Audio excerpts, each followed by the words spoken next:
A poem sacred to the memory of Sir Isaac Newton by James Thomson. Shall the great soul of Newton quit this earth, to mingle with his stars, and every muse, astonished into silence, shun the weight of honors due to his illustrious name? But what can man, even now the sons of light, in strains high-warbled to seraphic lyre, hail his arrival on the coast of bliss? Yet am not I deterred, though high the theme, and sung to harps of angels, for with you, ethereal flames. Ambitious, I aspire in nature's general symphony to join. And what new wonders can ye show your guest? Who, while on this dim spot, where mortals toil clouded in dust, from motion's simple laws, could trace the secret hand of Providence, wide working through this universal frame? Have ye not listened while he bound the suns and planets to their spheres? Unequal task of humankind till then. Oft had they rolled o'er erring man the year, and oft disgraced the pride of schools, before their course was known full in its causes and effects to him, all-piercing sage. Who sat not down and dreamed romantic schemes, defended by the din of specious words, and tyranny of names, but, bidding his amazing mind attend, and with heroic patience years on years deep searching, saw at last the system dawn, and shine, of all his race, on him alone. What were his raptures then? How pure, how strong, and what the triumphs of old Greece and Rome, by his diminished, but the pride of boys in some small fray victorious. When instead of shattered parcels of this earth usurped by violence unmanly, and sore deeds of cruelty and blood, nature herself stood all subdued by him, and open laid her every latent glory to his view. All intellectual eye, our solar round first gazing through, he by the blended power of gravitation and projection saw the whole in silent harmony revolve. From unassisted vision hid, the moons to cheer remoter planets numerous poured, by him in all their mingled tracks were seen. He also fixed the wandering queen of night, whether she wanes into a scanty orb, or, waxing broad, with her pale, shadowy light, in a soft deluge overflows the sky. Her every motion clear discerning, he adjusted to the mutual main, and taught why now the mighty mass of water swells resistless, heaving on the broken rocks, and the full river turning, till again the tide revertive, unattracted, leaves a yellow waste of idle sands behind. Then breaking hence, he took his ardent flight through the blue infinite, and every star, which the clear concave of a winter's night pours on the eye, or astronomic tube, far stretching, snatches from the dark abyss, or such as farther in successive skies to fancy shine alone, at his approach blazed into suns, the living center each of an harmonious system, all combined, and rolled unerring by that single power, which draws the stone projected to the ground. O unprofuse magnificence divine! O wisdom truly perfect! Thus to call from a few causes such a scheme of things, effects so various, beautiful, and great, and universe complete. And O beloved of heaven, whose well-purged penetrative eye, the mystic veil transpiercing, inly scanned the rising, moving, wide-established frame. He, first of men, with awful wing pursued the comet through the long elliptic curve, as round innumerous worlds he wound his way, till, to the forehead of our evening sky returned, the blazing wonder glares anew, and o'er the trembling nations shakes dismay. The heavens are all his own, from the wild rule of whirling vortices and circling spheres to their first great simplicity restored. The schools astonished stood, but found it vain to keep at odds with demonstration strong, and, unawakened, dream beneath the blaze of truth. At once their pleasing visions fled, with the gay shadows of the morning. Mixed, when Newton rose, our philosophic sun, aerial flow of sound was known to him, from whence it first in wavy circles breaks, till the touched organ takes the message in. Nor could the darting beam of speed immense escape his swift pursuit in measuring eye.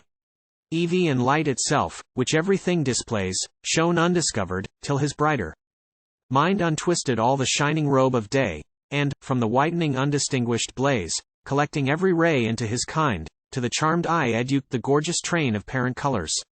First the flaming red sprung vivid forth, the tawny orange next, and next delicious yellow, by whose side fell the kind beams of all refreshing green. Then the pure blue, that swells autumnal skies ethereal played, and then, of sadder hue, emerged the deepened indigo, as when the heavy-skirted evening droops with frost, while the last gleamings of refracted light died in the fainting violet away. These, when the clouds distill the rosy shower, shine out distinctly down the watery bow, while o'er our heads the dewy vision bends delightful, melting on the fields beneath.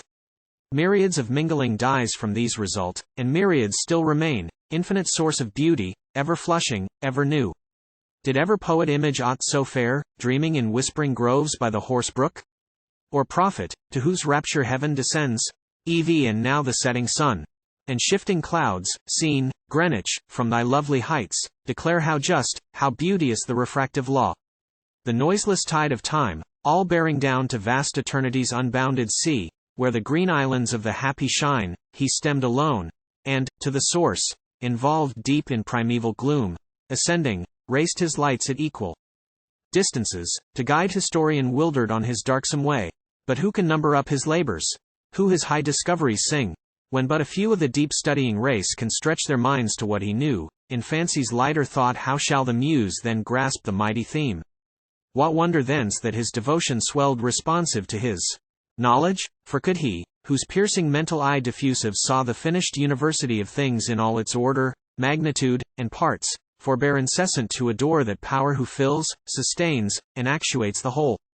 Say, ye who best can tell, ye happy few, who saw him in the softest lights of life, all unwithheld, indulging to his friends the vast unborrowed treasures of his mind. Oh, speak the wondrous man. How mild, how calor, how greatly humble, how divinely good, how firm established on eternal truth, fervent in doing well, with every nerve still pressing on, forgetful of the past, and panting for perfection, far above those little cares and visionary joys that so perplex the fond impassioned heart of ever cheated, ever trusting man. This, conduit, from thy rural hours we hope, as through the pleasing shade where nature pours her every sweet in studious ease you walk, the social passions smiling at thy heart that glows with all the recollected sage. And you, ye hopeless gloomy-minded tribe, you who, unconscious of those nobler flights that reach impatient at immortal life, against the prime endearing privilege of being dare contend, say, can a soul of such extensive, deep, tremendous powers, enlarging still, be but a finer breath of spirits dancing through their tubes a while, and then forever lost in vacant air? But hark, methinks I hear a warning voice, solemn as when some awful change is come, sound through the world, 'tis done. The measure's full, and I resign my charge. Ye mouldering stones that build the towering pyramid, the proud triumphal arch, the monument effaced by ruthless ruin, and whiche'er supports the worshipped name of hoar antiquity down to the dust. What grandeur can ye boast while Newton lifts his column to the skies, beyond the waste of time? Let no weak drop be shed for him. The virgin in her bloom cut off, the joyous youth, and darling child, these are the tombs that claim the tender terror and elegiac song. But Newton calls for other notes of gratulation high, that now he wanders through those endless worlds he hears so well descried, and wondering talks, and hymns their author with his glad compeers, O Britain's boast.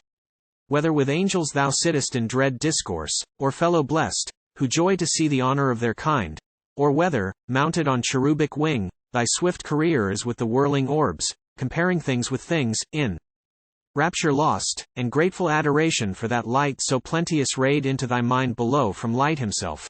Oh, look with pity down on humankind, a frail erroneous race. Exalt the spirit of a downward world. O'er thy dejected country chief preside, and be her genius called. Her studies raise, correct her manners, and inspire her youth, for, though depraved and sunk, she brought thee forth, and glories in thy name. She points thee out to all her sons, and bids them eye thy star, while, in expectance of the second life, when time shall be no more, thy sacred dust sleeps with her kings, and dignifies the scene.